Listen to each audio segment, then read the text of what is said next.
안녕하세요. 우리 동네 산책 한 바퀴 시간입니다. 우리 동네에서 산책하기에 좋으면서도 뜻깊은 의미가 있는 그런 장소를 알아보겠습니다. 오늘은 벌써 19번째 시간인데요. 서대문구의 인왕산에 대해서 알아보도록 하겠습니다. 서대문구의 대표적인 산이라고 하면 보통 안산을 떠올리죠. 정말 서대문구의 중심지, 정말 가운데쯤에 위치해 있기도 하고요. 구청, 관공서, 도서관, 여러 가지 시설이 정말 모여있는 중심지이기도 합니다. 그러다 보니까 주민들의 생활이 안산 자락에 있는 서대문구청과 그 유흥가를 통해서 이제 좀 집중이 돼 있는데, 그 중에서 이제 우리처럼 관심 있는 건강도 생각하고 또 산책에 즐길 수 있는 장소를 찾을 때는 안산을 제일 첫 번째로 꼽습니다. 그렇지만 안산에 바로 길 옆에 인왕산이 있는데요. 인왕산은 그냥 그 종로구에 있는 산 정도로 생각하기 쉬운데, 인왕산의 절반이 바로 서대문구에 속해 있습니다. 우리가 넉넉하게 인왕산도 서대문구의 중요한 산으로 하나 생각하면 우리 쪽에서는 더 좋은 것 같습니다. 자, 우리가 그 안산 건너에서 인왕산으로 직접 이어지는 길까지 있거든요. 안산 자락길을 걷다 보면 그 무악재 하늘다리라고 해서 그 우리 통일로를 가로질러서 공중에서 그 인왕산 한 중턱으로 이어지는 그런 길까지 놓여 있으니까 아마 안산을 걷다가 인왕산까지 걸어가져 보신 분들도 많으실 거예요. 그 위에 인왕산, 그 서대문구 쪽에서 보는 그 인왕산에 그 올라가는 코스를 한번 쭉 살펴보도록 하겠습니다. 인왕산에 올라가는 코스를 그 서대문구 쪽에서 보면은 주로 홍제역 요 근처에서 많이 보여요. 그러니까 독립문역, 그다음 무악재역, 홍제역 요 면이 바로 통일로를 따라서 인왕산의 면한면인데, 이쪽에서 올라가면은 쉽게 그 인왕산의 그 등성이를 따라서 정상으로 올라갈 수 있는 코스가 많습니다. 특히 안산과 그 인왕산을 서대문구와 종로구로 나누는 기준점이 그 한양 도성 성벽이에요. 그 남산에서 그 동대문, 서대문, 남대문, 북대문을 쭉 둘러싼 그 성벽들이 있는데, 남산에서 이어져 온 성벽이 서대문을 지나서 우리 이제 인왕산에 올라오면 산 등성이를 따라서 정상을 따라서 지나가거든요. 그 이제 성벽의 바깥쪽 부분은 서대문구에 속하게 되어 있었고, 인왕산의 성벽의 안쪽 동쪽 부분이죠.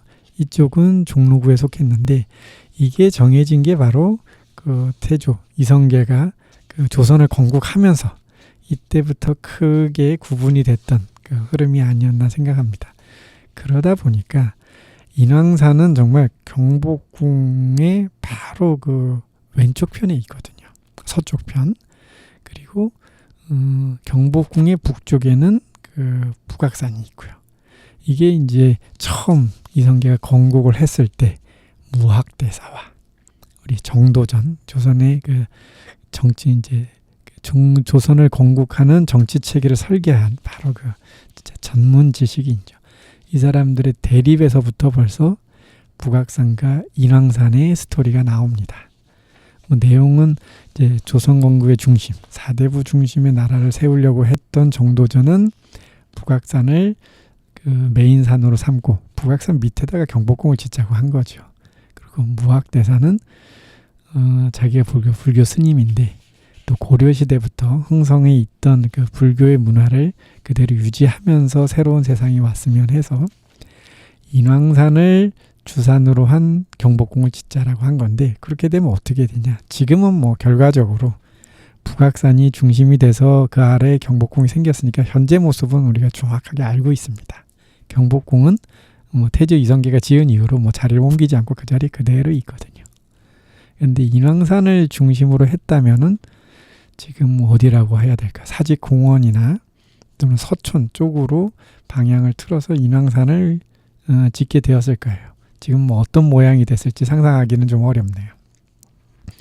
자, 그러다 보니까 인왕산에 관해서는 이런 건국 초기부터의 이런 스토리, 민화가 스토리가 남아있고, 또 이제 600년간 조선이 운영되면서 각종 사건과 그 다음에 권력자들의 집, 그 장소, 역사적 사건이 있었던 장소들이 당연히 이제 경복궁을 중심으로 주변에 있는 이제 권력자, 왕족, 그 다음에 이제 안동 김씨, 그 다음에 뭐 영의정 뭐 이런 사람들을 막 내놨던 가문들, 이런 사람들이 다 경복궁 주변에 살고 있었거든요.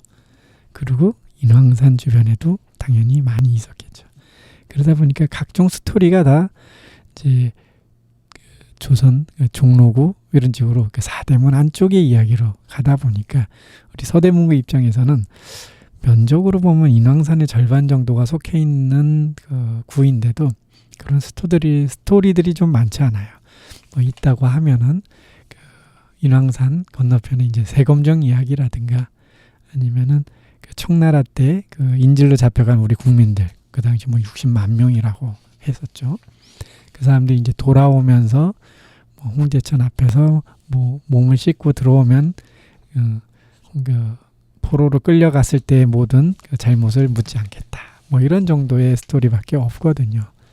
그러다 보니까는 우리가 평소 생각에도 그 인왕산을 별로 서대문구의 산으로는 생각을 좀 안 하고 지냈던 것 같아요.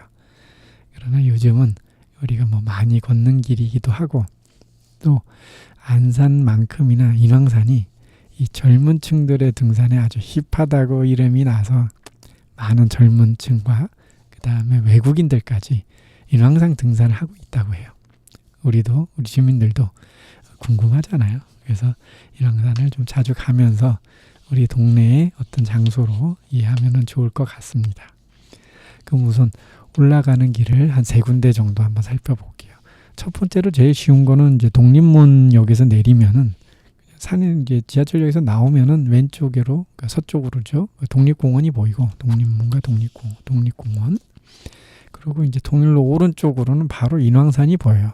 특별히 뭐 길을 뭐 방향을 찾을 것도 별로 없습니다. 그냥 그대로 대로변에서 골목 안쪽으로 쭉 올라가다 보면 그냥 10분, 15분 뭐 얼마 걷지도 않아서 바로 한양성 도성 성벽이 그냥 보입니다. 성벽 만나면은 그냥 성벽을 따라서 쭉 올라가는 방향으로 가다 보면 인왕산 정상에 도착하게 되는 거죠. 그 성벽은 인왕산 정상을 넘어서도 계속 이어져서 북악산으로 이어집니다. 그러니까 내려가는 길도 갈 수 있고. 두 번째로는 이제 무악재에서 저도 이제 올라갈 때 많이 가보는데, 그 무악재 하늘다리라고, 무악재 고개 이렇게 넘어가다 보면 공중에 뭐 고가도로처럼 걸려 있는 다리가 보여요. 근데 뭐 도로는 전혀 아니고 사람들이 건널 수 있는 산과 산세의 육교 같은 역할이고, 그 옆에 보면 동물들도 건너라고 동물길, 생태길 같은 거를 조금 만들어 놨어요. 그래서 동물들도 뭐 우리 안산과 인왕산을 좀 왔다 갔다 할 수 있게 만들어 놨고, 또 사람들도 안산 자락길 걷다가 인왕산 또 자락길도 가고 이런 식으로 쉽게 건너게 돼 있는데, 이걸 꼭 산으로 들어가서 뭐 다리를 건너가는 게 아니라 그냥 그 도로에 나오셔서 그냥 바로 보면 무악재역에서 보셔도 되고, 독립문역에서 봐도 뭐 그 중간쯤에 이제 그 하늘다리가 있는데 별로 멀지 않습니다. 그래서 이제 다리 아래 가면 그 왼쪽으로는 도로 양쪽 면에 다 그 하늘다리로 올라가는 계단이 있어요. 계단으로 올라가면 바로 그 다리를 건너가도 되고, 뭐 인왕산 쪽 면에 있다고 하면 바로 계단으로 올라가면 인왕산 쪽으로 안으로 들어갈 수 있게 됩니다. 여기도 올라가면은 이제 뭐 계단이 이제 잘 돼 있어요. 그래서 올라가면 금방 성벽에도 이제 가볼 수도 있고, 또는 그 요즘에는 이제 걷기를 할 때 등산을 한다 그러면 힘들게 뭐 산 꼭대기만 가는 게 아니라 그냥 아예 산 꼭대기 가지 않고 주변을 따라서 걷는 둘레길, 그리고 둘레길은 이제 빙빙 도는 거죠. 그러니까 높이 오르지 않고 어느 정도 중간 산등성이에서 그냥 그 산을 따라서 옆으로 걷다 보면 뭐 걷는데 힘도 안 들거든요. 이런 길을 많이 걷는 편이고, 두 번째로는 이제 그 둘레길보다 시설을 조금 더 잘한 안전한 산길을 이제 자락길이라고 요즘 부르더라고요. 그래서 안산 자락길이 정말 대표적인 길입니다. 저도 처음에 안산에 뭐 둘레길을 한번 가볼까 하고 갔다가 자락길을 보고 시설이 너무 좋아서 깜짝 놀랐어요. 이건 뭐 산을 걷는데 경사가 없어요. 그러면 좋은 점이 저는 이제 주말에 비가 오면 그 산길을 좀 이렇게 산책을 하는 거를 좋아하는데 뭐 아무래도 비가 오는 날 그 산길을 가는 거는 좀 미끄러워서 어렵거든요. 왜냐면 올라가고 내려가고 할 때 미끄러지면 다칠 수가 있으니까. 그래서 비 오는 날에는 그 이제 산에 산책을 오거나 등산하시는 분들이 굉장히 적습니다. 뭐 불편하기도 하고 같이 다치느니 안전할 때 하는 게 좋지요. 근데 이렇게 자락길이라고 붙어 있는 이제 안산 자락길은 뭐 오르고 내릴 게 없어요. 그러니까 미끄러질 일이 별로 없죠. 그러니까 너무 뛰지만 않고 천천히 걷기만 하면 정말 안산 전체에 사람 뭐 한두 명 있을까? 아니면 뭐 2시간 정도 걸으면서 한 바퀴 돌 때 보면 만나는 사람이 없거든요. 그럼 뭐 주말에 좀 일찍 그 시원할 때 나와서 비 오는 길을 우산 쓰고 걷는다는 게 이게 산책이 너무 그 즐거운 흥미있는 경험입니다. 마찬가지로 인왕산에도 인왕산 자락길이 있어요. 이름에서 알고 아시다시피 시설이 잘 돼 있고 힘들지 않게 걸을 수 있다는 뜻이죠. 그래서 그 인왕산 쪽으로 서대문에서도 이제 오르고 나면 중턱에서 벌써 좌우로 걷는 둘레길 같은 길이 나와 있어요. 그리고 인왕산 한 바퀴 돌을 수 있는데 이때 이제 그 인왕산 방향 중간에 뭐 어디로 올라왔든 독립문에서 올라왔든 무학지에서 올라왔든 홍제역에 우리 개미마을 쪽 이쪽에서 올라왔든 옆길로 걷다 보면은 그 인왕산 자락길로 이어집니다. 인왕산 자락길은 좀 이제 서대문구가 아니라 종로구에서 시설을 만들어서 하다 보니까 그 인왕산을 한 바퀴 삥 도는 길이 아니라 둘레길이 아니고 저기 사직당 공원이 있죠. 저기 우리 그 독립문역에서 그 사직공원 터널 건너기만 하면 바로 그 사직단이 있거든요. 거기서부터 시작해서 이제 인왕산의 끝, 그러니까는 북악산이죠. 북악산하고 만나는 데까지 사이를 그냥 중덕을 따라서 이제 걷는 길인데 인왕산의 이제 둘레길이 주로 거기 인왕산은 예전부터 개발이 잘 돼 있어서 이제 도로가 나 있어요. 근데 우리가 산책을 할 때 시멘트 포장도로, 뭐 아스팔트 포장도를 걷는 걸 좋아하지는 않잖아요. 그래도 뭐 낙엽이 좀 지고 흙길이 있고 그게 좀 없다면은 요즘에는 뭐 서울 둘레길에 보면은 이렇게 멍석이라고 해야 되나요? 이렇게 수입산 그 코코넛 짚으로 만든 그 멍석을 깔아놨는데 그거 하면 참 그 푹신푹신하고 걷기 좋은 길이죠. 이런 길을 따라서 걷는 게 좋은데 그게 바로 그 인왕산 자락길이에요. 그래서 흙길을 따라 걸으면서 가는 아주 훌륭한 길입니다. 자, 그러면은 서대문에서도 좀 그 인왕산 쪽으로 올라가는 입구들을 3개 정도 이제 알아봤고요. 거기에서 이왕이면 인왕산 자락길을 따라서 걸어보면 어떻겠냐라고 하는 더 좋은 코스를 하나 설명을 좀 드렸습니다. 잠시 노래 하나 듣고 와서 계속해서 그 이야기를 이어가도록 하겠습니다. 그대여 그대여 그대여 그대여 그대여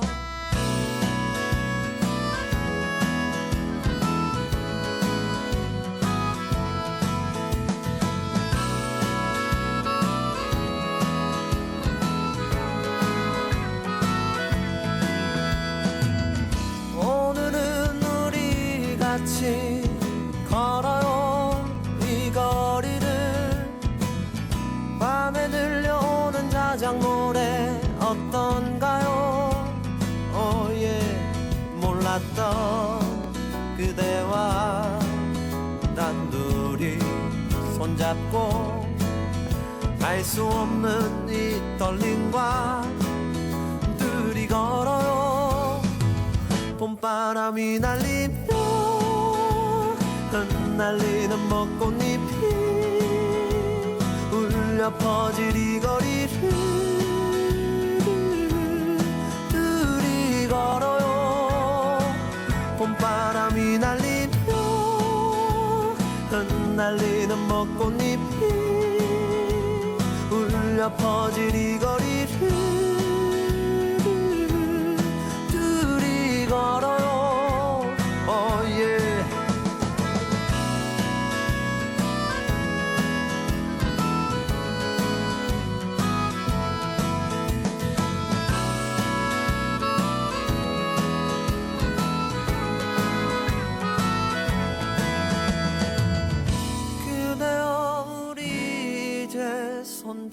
봐요 이 거리에 마침 들려오는 사랑 노래 어떤가요 사랑하는 그대와 단둘이 손잡고 알 수 없는 이 거리를 둘이 걸어요 봄바람이 날리며 흩날리는 벚꽃잎이 울려 퍼질 이 거리를 둘이 걸어요 봄바람이 날리며 흩날리는 벚꽃잎이 울려 퍼질 이 거리를 둘이 걸어요 바람 불면 울렁이는 기분 탓에 나도 모르게 바람 불면 저편에서 그대여 네 모습이 자꾸 겹쳐 또 울렁이는 기분 탓에 나도 모르게 바람 불면 저편에서 그대여 네 모습이 자꾸 겹쳐 사랑하는 연인들이 많군요 알 수 없는 친구들이 많아요 흩날리는 벚꽃잎이 많군요 좋아요 봄바람이 날리며 흩날리는 벚꽃잎이 울려 퍼질 이 거리를 둘이 걸어요 봄바람이 날리며 흩날리는 벚꽃잎이 울려 퍼질 이 거리를 둘이 걸어요 그대여 그대여 그대여 그대여 그대여 자, 아까 인왕산 자락길로 이어지면서 이제 이야기를 노래를 듣고 왔는데요. 인왕산 자락길에 이제 들어서면서부터 이야기를 좀 더 풀어나가도록 하겠습니다. 자, 이제 서대문구에 속한 그 인왕산의 서쪽 편을 벗어나서 이제 동쪽 편이죠. 인왕산이 있는 동쪽 편의 길, 그 인왕산 자락길을 걷다 보면 첫 번째로 만나는 곳이 수성동 계곡이에요. 수성동 계곡. 이제 이름에서 보듯이 수성동이라는 게 특별히 무슨 거기가 옥인동인데 그 옥인동이는 동네를 말하는 건 아니에요. 이 동이라는 게 이제 한자로 쓰면 물숫자변에 같을 동자를 써서 계곡을 의미한다고 하는데 사실 우리 입장에서는 동네 동자도 똑같잖아요. 그러니까 같은 한자를 써놓고 수성동의 동자는 이제 계곡을 의미하는 계곡 동자입니다라고 하면 동네 동자와 다르게 우리 입장에서는 같은 글자니까 우리가 한자를 잘 배우는 것도 아니고 또 요즘 한자를 사용하지도 않죠. 그러니까 사실은 그 뜻구별을 잘 못합니다.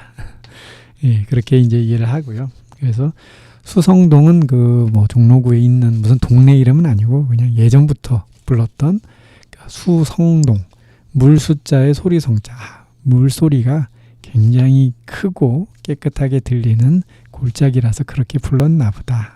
이렇게 해서 수성동 계곡이 있습니다. 여기가 유명한 것은 우선 지금 수성동 계곡이 복원이 돼가지고 이제 그 공원이 되고 옛날 모습, 조선시대의 모습 그대로 복원이 돼서 정말 풍경이 멋져요.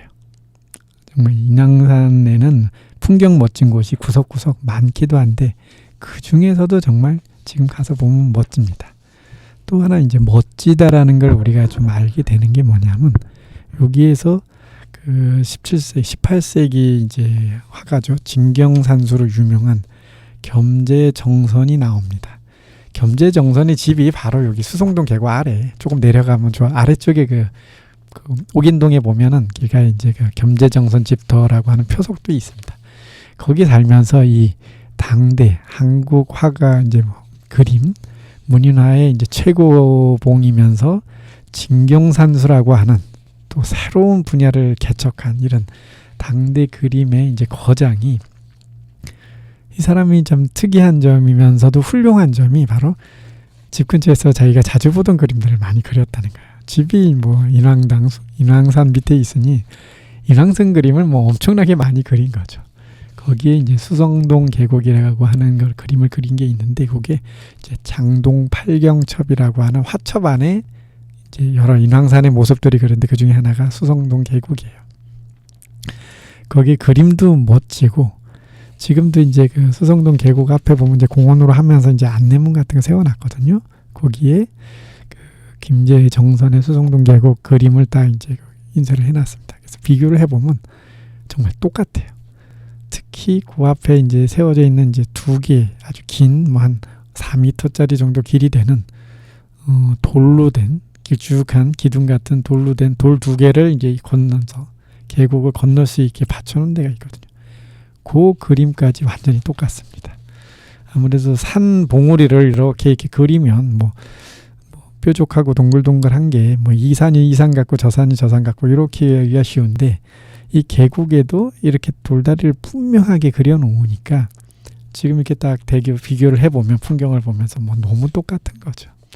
이런 면에서 진경산수에 대한 느낌도 받고, 또 하나 감동이 오는 게, 이 그림을 그렸을 때가 이제 1700년대니까 1700년대 말에 그 정선이 활동하던 시대에 이제 최고의 이제 진경산수라는 새로운 분야를 개척하면서 그린 거라서, 1700년이면 지금부터 300년 전인데 그 당시에도 지금하고 이 풍경이, 지형이 그렇게 변하지 않고 비슷하게 있다는 것도 좀 감동적인 그런 곳이 바로 수성동 계곡입니다. 그리고 그 정선이 있던 시대에도 여기가 풍경이 좋기로 너무 뭐 유명한 곳이어서 장동 팔경, 그러니까 8개의 멋진 풍경 중에 한 군데로 꼽고서 그림을 그렸어요.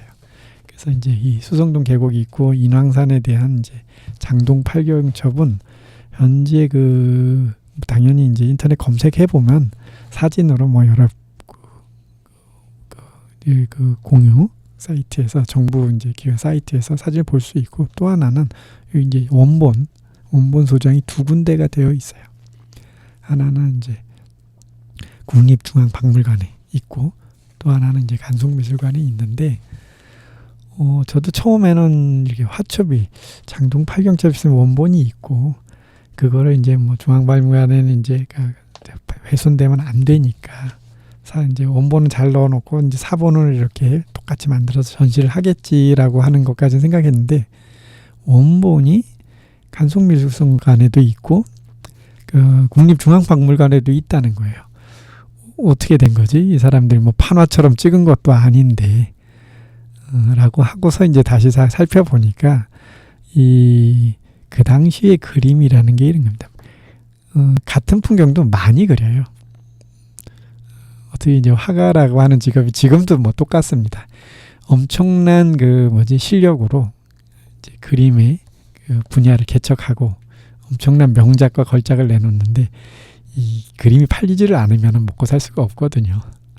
이제 뭐 종이 그림을 먹고 살 수 있는 것도 아니고, 그러니까 그 당시에도 이제 유명한 장소가 있다고 하면은 뭐 풍경이 멋지니까 그림을 그리는데 하나 그리는 게 아니라 하나 그려서 팔리고, 다른 데 또 의뢰받아서 여기서도 좀 거기를 그려달라고 하면 또 그려주고, 이런 식으로 이제 여러 장을 그렸던 거죠. 근데 이제 겸재 정선의 이제 그림은 뭐 수백 점이 지금도 남아 있어요. 물론 현재 살아있을 때 더 많이 그렸겠죠. 그렇게 많은 것들이 이제 손실되고 분실되고 사라지고 나서도 지금 남아 있는 게 그래도 장동 팔경첩이 두 부가 남아 있는 겁니다. 그래서 그게 하나가 국립중앙박물관에 있고, 하나가 간송미술관에 있고, 이렇게 해서 장동 팔경첩이 두 개나 있구나. 그리고 그 중에 이제 뭐 팔경첩이니까 8개의 그림을 넣어놨겠죠. 그 중에 이제 수성동 계곡이 우리 인왕산 자락길을 걸으면서 첫 번째 만나게 되는 장소인데, 풍경이 너무 멋져서 아마 이런 설명이 없어도 사람들이 감탄을 했을 거예요. 여기는 뭐 정말 풍경이 너무 멋져, 오기를 잘했네 라고 할 텐데, 여기에 이런 그 겸재정선이라는 그 당시로 보면은 그 최고의 한국 최고의 그 다음에 중국에까지 유명했다고 하니까 뭐 피카소급의 화가가 그린 그림이 있는 그 장소 뭐 이렇게 되지 않겠습니까? 그러니까 감동이 2배로 더 커지는 것 같아요. 노래를 한 곡 듣고 와서 수성동 계곡이 발견된 그런 스토리에 대한 얘기를 좀 더 나눠보도록 하겠습니다.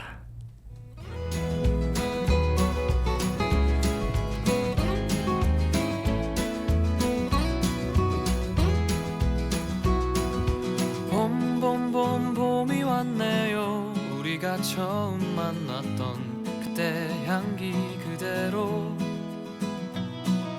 그때가 앉아 있었던 그 벤치 옆에 나무도 아직도 남아있네요. 살아가다 보면 잊혀질 거라 했지만 그 말을 하며 안 될 거란 걸 알고 있었어. 그대여 너를 처음 본 순간 나는 바로 알았지. 그대여 나와 함께 해줘 이 봄이 가기 전에.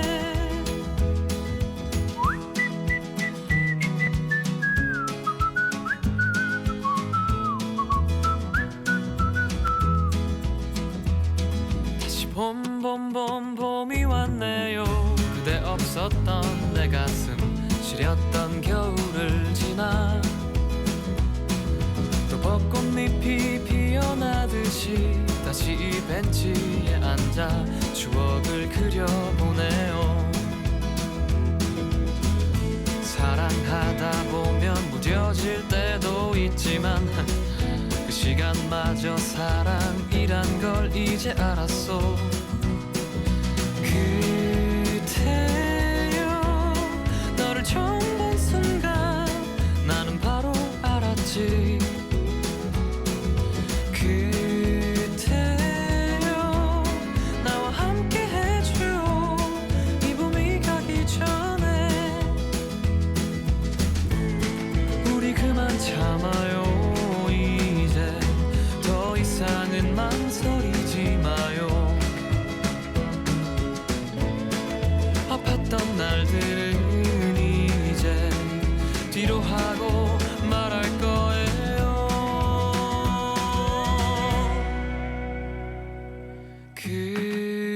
그대여 너를 처음 본 순간 나는 바로 알았지. 그대여 나와 함께 해줘 이 봄이 가기 전에.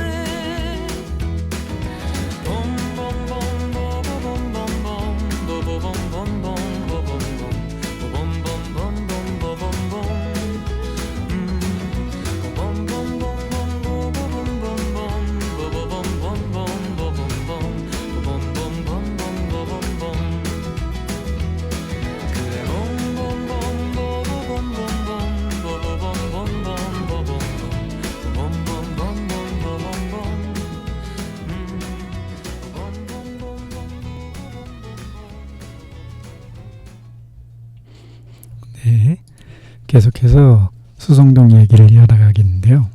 이 수성동의 그 숨겨진 발견된 비화 이것까지 들으면은 정말 감동 10배 말씀드렸는데 정말 그럴 거예요. 한번 스토리를 좀 알아보겠습니다.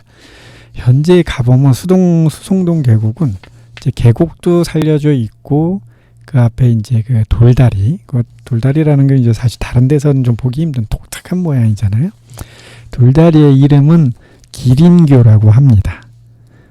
돌다리가 이제 한 길이는 4m 정도 되는, 그리고 폭은 한 50cm 정도 되는 돌 2개를 나란히 걸쳐놓고 그걸 밟고서 이제 그 수성동 계곡을 그 양쪽 면의 바위를 건너갈 수가 있어요.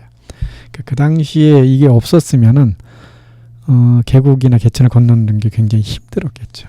그래서 미리부터 만들어놨는데 이름이 기린교라고 부른 거는 겸재 정선 때도 이름은 뭐 기린교였던 것 같아요. 근데 사실 이 이름이 그때 뭐 정해졌거나 그런 건 아니고 그로부터 또 300년 전, 그 들어가면 이제 유명한 분이 한 명 또 나옵니다. 안평대군이라고 하는 한국의 그 글씨 서예와 그림으로 뭐 중국까지 유명했다고 하는 안평대군이 이제 뭐 몽유동원도를 그리고 뭐 이런 바로 그런 인물이에요. 그 사람의 집이 바로 수성동 계곡 앞에 있었던 거예요. 그리고 그 사람의 이제 그 안평대군이 누굽니까? 그 세종대왕의 셋째 아들로 그렇게 뭐 총애를 받았겠죠. 왜냐 글씨 잘 쓰고 그 그림 잘 그리고 하면 시 잘 짓고 그 부모가 보기에 공부 잘하는 아들이잖아요. 세종대왕이 뭐 첫째 아들, 둘째 아들 다 좋았겠지만 이렇게 공부 잘하는 아들이 이제 이제 이뻐 보였을 테니까 이제 안평대군을 갖다 기여했는데 이 사람이 이제 왕족은 이렇습니다. 그 미성년자일 때는 그 경복궁에서 같이 사는 거예요. 왕하고 아버지가 왕이니까. 그런데 이제 성인이 되면 왕자, 다음 왕이 될 사람 말고는 다 경복궁 밖으로 나가야 돼요. 그러니까 결혼해서 이제 분가를 해야 되는 거죠. 그래서 이제 분가를 할 때 집을 이제 바로 경복궁이니까 원래 살던 데가 경복궁에서 나와서 바로 길 건너편인 서촌으로 와서 여기 수성동 계곡에다가 집을 지은 거죠. 그러니까 이제 얼마나 이뻐했던 아들인지 세종대왕이 집 이름을 지어줬다고 해요. 그래 이제 뭐 제 자네 이제 셋째 아들이 나가서 이제 집을 지었다고 하던데 이제 건물 이름 뭐 집 이름을 당호라고 하죠. 뭐라고 지었나 했더니 아직 못 지었습니다. 그랬더니 또 뭐 하여튼 아주 멋진 곳에 그 이제 식구를 이제 읊어주면서 여기에서 따서 비해당이라고 짓도록 하자. 이 말이 이제 세종실록에 써 있어요. 그래서 우리가 이제 비해당이라는 걸 아는 거죠. 아, 안평대군 집이 인왕산 쪽으로 그 집이 있고, 근데 이제 거기에 대한 이제 설명이 잠깐 붙어 있었던 거예요. 비해당 앞에는 기린교라고 하는 그 수성동 계곡에 걸쳐져 있는 바위돌이 있고, 그 앞에 이제 안평대군 집 비해당이 있다라고 하는 설명이 있기 때문에 경제 점성 때가 아니라 그로부터 300년 전, 완전히 뭐 세종대왕이면 조선 초죠. 세종대왕의 아버지 뭐 태종 이런 사람들 다 살아있을 때라고 하면 건국한 지 정말 얼마 안 됐을 때인데, 이때도 여기에 다리 이름을 기린교라고 했던 게 있었다. 그렇죠? 자연이라는 게 이렇게 뭐 요즘 시대는 우리가 기술이 좋아져서 뭐 상점벽해라고 하죠. 산이 막 없어져 버리기도 하고, 없던 산이 생기기도 하고, 터널이 생기기도 하고, 다리가 생기기도 하는데, 이 조그만 4m 정도밖에 안 되는 돌다리가 조선초 지금 뭐 300년 초인 600년, 700년 전에도 있었고, 지금 우리가 인왕산 자락길을 걸으면서 수성동 계곡에 오면 똑같은 그의 위치에 그대로 놓여있는 변함없는 것들이 바로 자연이기도 합니다. 자, 그런데 이제 어떻게 해서 그걸 모르다가 지금 우리는 그래서 700년 전에, 600년 전에 조선시대 초에 있던 기린교와 수성동 계곡의 모습을 그대로 보고 있어요. 근데 우리나라 사람이 뭐 다 그걸 본 적이 있는 게 아닙니다. 언제부터 보냐면 2012년이에요. 2012년 전에는 좀 믿어지지 않죠. 지금 2026년인데 그 지금 수성동 계곡을 복원한 게 2012년이니까 그 전에는 수성동 계곡이 어디에 있는지를 몰랐다고 합니다. 아니 수백 년간 말하고 돌다리가 있고 뭐 누가 봐도 특징적이잖아요. 그런 곳인데도 아무도 모르고 1970년대, 80년대, 90년대 서울 사는 여기 옥인동에 사는 사람들이 수성동 계곡이 어딘지를 몰랐다는 거예요. 왜냐면 수성동이 또 동네 이름도 아니고 부르는 이름이니까 정말 믿어지지 않는 일이죠. 그래서 제가 그 당시에 아무리 그래도 그렇게 모를까 싶어서 기사들을 좀 찾아봤어요. 왜 이렇게 몰랐을까? 2012년 그게 11년에서 12년 한 1년 걸려서 이걸 복원했는데 그 당시에 이런 게 있어요. 지금도 수성동 계곡 딱 바로 앞에 가면은 그 인왕 아파트가 있습니다. 인왕 아파트가 한 동이 남아 있는데 그 당시에 이제 2011년 그리고 수성동 계곡을 갖다가 복원하기로 마음 먹었을 때에는 그 인왕 아파트가 이제 지은 지 오래돼 가지고 1971년에 지었다고 해요. 그래서 이제 노후화가 돼서 재개발을 해야 되는 상황인 거죠. 그래서 했는데 그 아파트 단지 크기가 무려 9동까지 있는, 1동부터 9동까지 있는, 지금으로 봐도 완전히 대단지 아파트죠. 근데 그 아파트를 어떻게 그렇게 산꼭대기까지 가서 지었는지도 모르겠고, 두 번째로는 수성동 계곡이면 누가 봐도 정말 요즘 기준, 요즘 사람들 기준, 아유 그런데 아파트 지어도 돼? 자연 다 망가뜨리겠네, 이런 말이 할 텐데, 그 아파트 단지를 재개발할 때 1971년이라고 해요. 71년 처음 지을 때는 뭐 우리나라 경제 사정이 뭐 그런 얘기를 할 때가 아닌 거죠. 집을 짓기만 해서 사람이 살 수만 있어도 좋은 시대였으니까 그 좋은 경치에 그 아파트 9개 동을 지어버리고 싹 밀어버린 겁니다. 근데 문제는 거기가 계곡이 있다라는 거는 이제 바위고, 그 틈새로 그 물이 흐르고 있고, 물 위에다가 지을 수는 없잖아요. 땅 위에다가 아파트를 지어야지. 그러고 보니까 그 위에 이제 뭐 덮기도 하고 시멘트로 바르기도 하고 했던 거죠. 그렇게 다 이제 이리저리 이제 공사가 끝나고 나서 보니까 뭐 계곡이 뭐 땅속으로 들어가서 어디인지도 모르겠고, 중간중간에 남아있는 데는 이제 아파트 담장 따라 계곡이 좀 남아있으니까, 그런 데는 이제 뭐 다리 같은 걸 좀 간이로, 그것도 뭐 엄청나게 좋은 다리도 아니고 그냥 나무 판자로 두껍게 막아가지고 뚝딱뚝딱 덧대서 좀 건널 수 있는 간이 다리 같은 걸 좀 만들고, 이렇게 해서 아파트 공사가 끝났던 거예요. 그리고서 이제 뭐 한 2012년 갈 때까지 한 40년을 살다 보니까 그 다리도 좀 처음에 잘 만들어 놓은 것도 뭐 몇십 년 쓰다 보면 흙이 덮이고 뭐 부서지기도 하고 보수 공사도 하고 이러면서 형태가 변하잖아요. 그래서 지금 그거를 제가 처음 봤을 때, 기사를 봤을 때 이런 거야.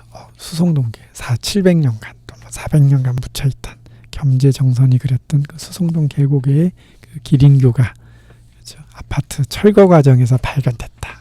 땅속에 파묻혀 있던 것들을 발견해서 복원했다. 뭐 이런 기사가 나오는데 좀 이해는 안 갔어요.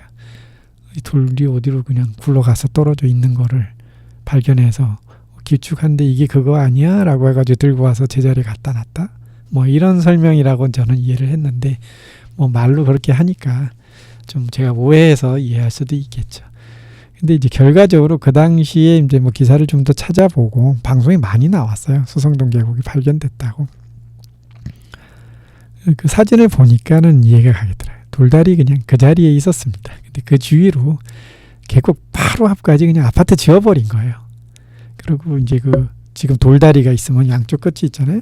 돌다리 이제 그 건너편 오른쪽에 안쪽이 이제 아파트 단지 아니면 거기가 이제 담벼락인 거죠. 계곡을 따라서 축대를 따라서 그 담벼락을 쌓아야 됐으니까 뭐 하여튼 그런 정도 느낌입니다. 그리고 그 기린교 다리 뒤에다가 이제 뒷문을 내놨죠. 정문은 저 아래쪽에 있고 여기는 산 위쪽이니까 이제 뒷문을 내놓고 이제 출입을 하는데, 이제 그 다리가 있으니까 그거 건너서 가면 되잖아요. 근데 지금도 그렇지만 그게 뭐 그냥 산에 산책 왔다가 등산하다가 한 명이 슬쩍 건너가는 데는 뭐 편리하지만 사람들이 드나들기에는 너무 좁아서 위험한 거거든요. 그러다가 뭐 떨어지는 사고라도 나면 큰일이죠.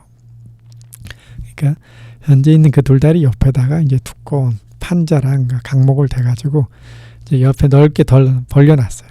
나무판을 대가지고 좀 공간을, 다리를 넓히고, 그 다음에 이제 좀 지나다 보니까는 그게 이제 덜렁덜렁하고 불편했겠죠. 썩기도 하고. 그러니까 이제 시멘트를 또 쓱 발랐어요. 시멘트 바르다 보면 뭐 갈라지기도 하고, 또 돌 부분은 좀 불편하니까 돌에다가 이제 그 쇠로 된 난간을 또 파가지고 박아놨어요.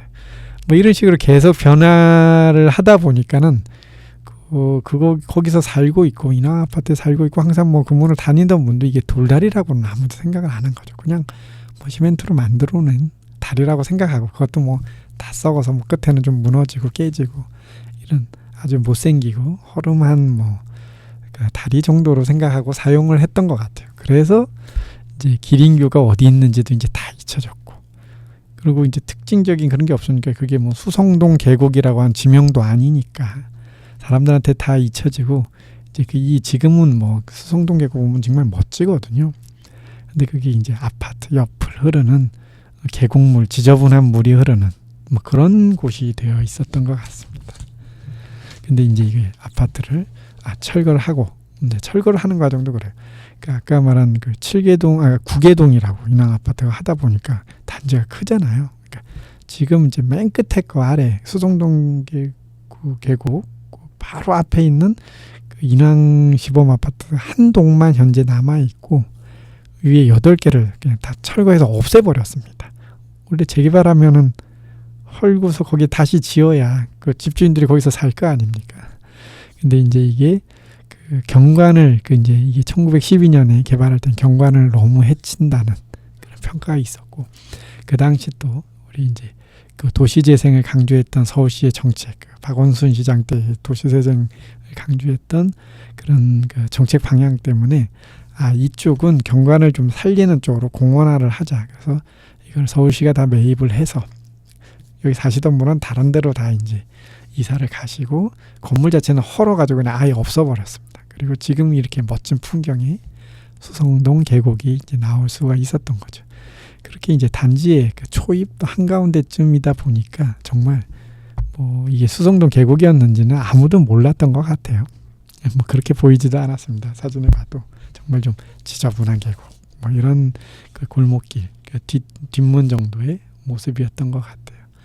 그런 거를 2012년에 복원을 해서 지금은 우리가 아주 그 검제 정선의 그 수성동이라고 바탕, 장동 팔경 화첩 안에 있는 그 수성동이라고 하는 그 멋지다는 풍경을 그냥 그대로 볼 수 있으니까 오히려 한 70년대에서 그 2000년대까지 살아오셨던 분들보다 더 좋은 풍경을 보고 있다라는 생각이 듭니다. 자, 기린교 이름까지 했고, 이 기린교 이름을 이제 붙였을 때가 이제 기록이 나온 게 안평대군 이야기라고 했잖아요. 그래서 수성동에서 이제 안평대군, 조금 더 가벼운 안평대군 집에 대한 얘기를 조금 더 나누면서 노래 한 곡 듣고 와서 계속 진행을 하도록 하겠습니다.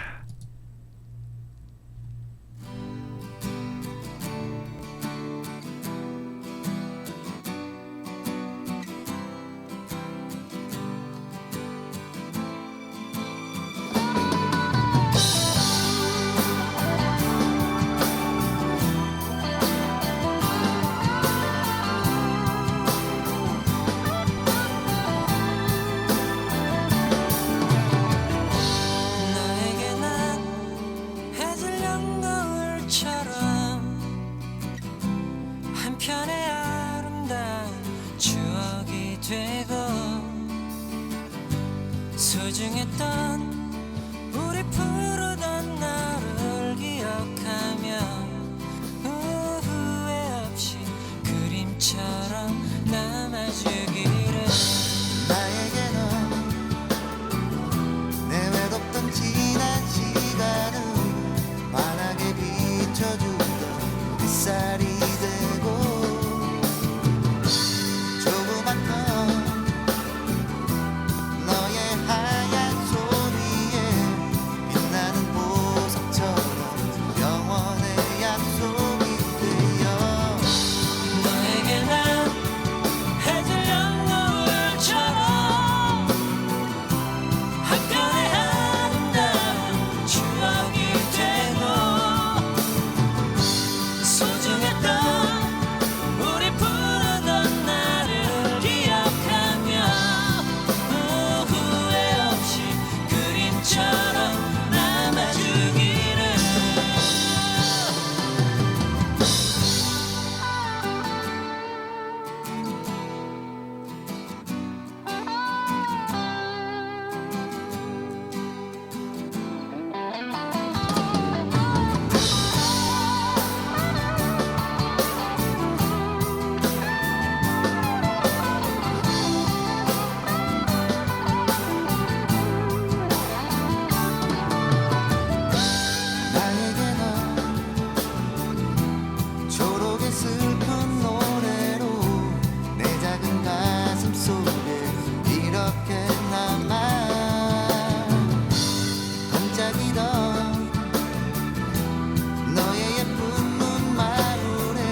계속해서 수송동에서 이제 좀 더 나아가 보도록 하겠습니다.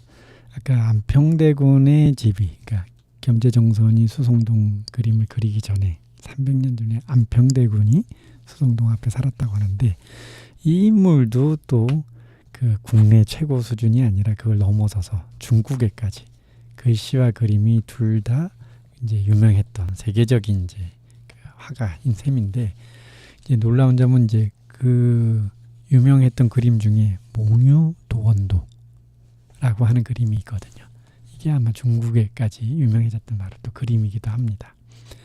근데 이제 몽유도원도라고 하는 것과 우리 제가 겸재정선의 수송동 계곡, 이런 거를 이제 같이 비교해 봤을 때, 예, 현대인의 입장에서 보면 역시 그냥 바로 그냥 보자마자 느낌이 오는 게 이제 수송동 계곡이 이렇게 보기 더 좋아요.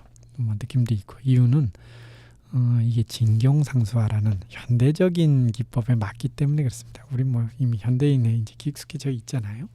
거기에 비해서 그 겸재정선보다 300년 전 앞 시대의 사람이죠. 그 안평대군 같은 사람들, 또 이제 겸재정선이 이제 진경산수화로 이제 그 새로운 분야를 개척해서 유명해졌다고 하는 거는 안평대군 시대도 그랬고, 조선 초기도 후기로 와가지고 그 겸재정선이 살았던 시대가 영조 시대인데, 이제 조선의 말기죠, 후기죠. 이때까지도 겸재정선을 빼고 나머지 사람들은 다 몽유도원도 같다. 그러니까 뭐랄까, 그 상상 속의 장소를 그렸던 거예요. 그 문인화라고 하면 세상에 존재하지 않는 아주 이상적인, 머릿속으로 생각하는 그 멋진 곳을 그리는 거다 보니까, 저도 이제 이제 인터넷에 보면은 그 사진이 있고, 뭐 박물관에 가면 또 가끔 그 몽유도원도, 물론 이제 사본이지만 뭐 전시를 하잖아요. 그걸 보고 이게 뭐 세계적으로 알려주고 중국까지 알려질 정도로 그렇게 뭐 유명한 그림인 그런 수준 높은 명작인가라고 하는 정도로 이제 제가 뭐 잘 못 알아보는 거죠.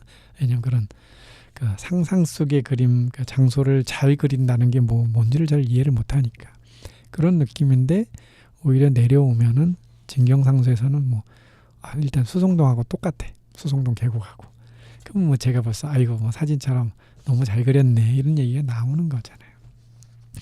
그래서 이제 이게 안평대군이 살았던 시대에 보면 이제 최고의 작품이 이제 그 사람이 그 몽유도원도라고 하는 그 그림을 이제 그린 것. 그 다음에 두 번째로는 이제 뭐 송설체라고 해가지고 또 그 이 서예 북글씨의 뭐 대가였다고 합니다.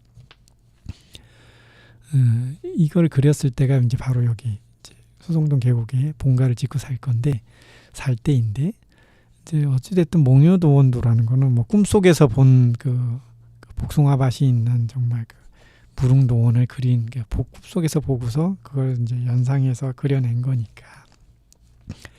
그리고 나서 조금 더 가면은 여기 그 인왕산 자락길을 좀 더 걸어서 또 올라가다 보면 그 안평대군 별장이 있어요. 별서라고 하는데, 그 안평대군 별서에서 무게정사터라고 하는 그 장소가 있습니다. 그 안평대군이 뭐 왕족이 그 부자니까 본가는 여기 그 수송동 계곡에 살고, 또 별장도 뭐 한 군데 있었겠습니까? 여러 개 있었죠. 그 중에 하나가 이제 무게정사라고 부암동 쪽에 있어요. 그 인왕산 자락길을 깔아서 계속 북악 쪽으로 가다 보면 이제 성벽을 만나게 되는데, 우리는 지금 그 성벽을 따라가는 게 아니라 이제 성벽 밑에 중턱을 걷고 있잖아요. 가다 보면은 이제 그 정상을 넘어가가지고 내려오는 성벽이라고 만나게 됩니다. 그 이제 성벽의 바로 바깥쪽, 당시에는 성 안쪽이 아니죠. 바깥쪽에 부암동 쪽에 그 무게정사라고 하는 집을 짓고 별장으로 뭐 운영을 한 거죠. 가서 이제 날씨 좋을 때 또는 한번 며칠 쉬러 갈 때 이제 쉬는데, 지금도 그래서 그 무게정사 터죠. 그 있는 데는 한옥이 있고, 그 마당이 그 뒷마당 쪽에 보면 그 한쪽 벽에 산 쪽에 바위가 있는데, 거기에 무게동이라고 하는 그 글자가 새겨져 있어요. 요 글씨가 그냥 그 안평대군이 직접 썼다는 글씨고, 그냥 모상 뭐 붓글씨로도 유명하신 분이니까 그걸 새겨놓은 게 그대로 남아 있습니다. 그리고 지금 뭐 최근에 한옥이 이제 팔렸다 뭐 이런 얘기가 뉴스가 나온 적이 있는데 그 한옥이 뭐 안평대군이 지었을 때 그 한옥을 말하는 건 아닙니다. 왜냐하면 안평대군이라는 사람이 일찍 죽어요. 이 이유를 이제 우리는 뭐 들어보면 다 이해가 갈 겁니다. 쉽게. 안평대군이 누구겠어요? 세종대왕의 셋째 아들이잖아요. 그 첫째 아들이 이제 세종대왕이 돌아가시고 나서 바로 왕위를 이어받은 문종인데 뭐 오래 못하고 건강상의 이유로 오래 살지 못하고 그 유명한 그 손자 세종대왕의 손자가 되는 거죠. 장자의 장손인 거죠. 이제 단종이 되는데 뭐 이 사람 1년 했잖아요. 단종. 그 둘째 그 단종의 왕위를 뺏은 게 누굽니까? 삼촌. 바로 세종대왕의 둘째 아들. 그리 그 유명한 수양대군입니다.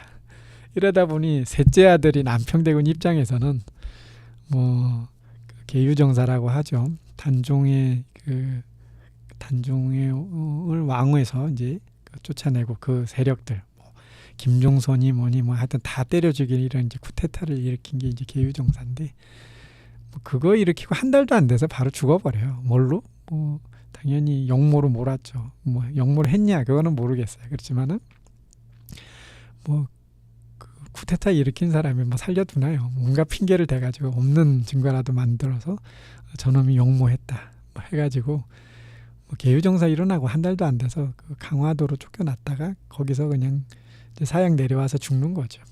그러니까 이 안평대군도 일찍 죽어버립니다. 그러면 이제 뭐 역모면 어떻게 되겠어요?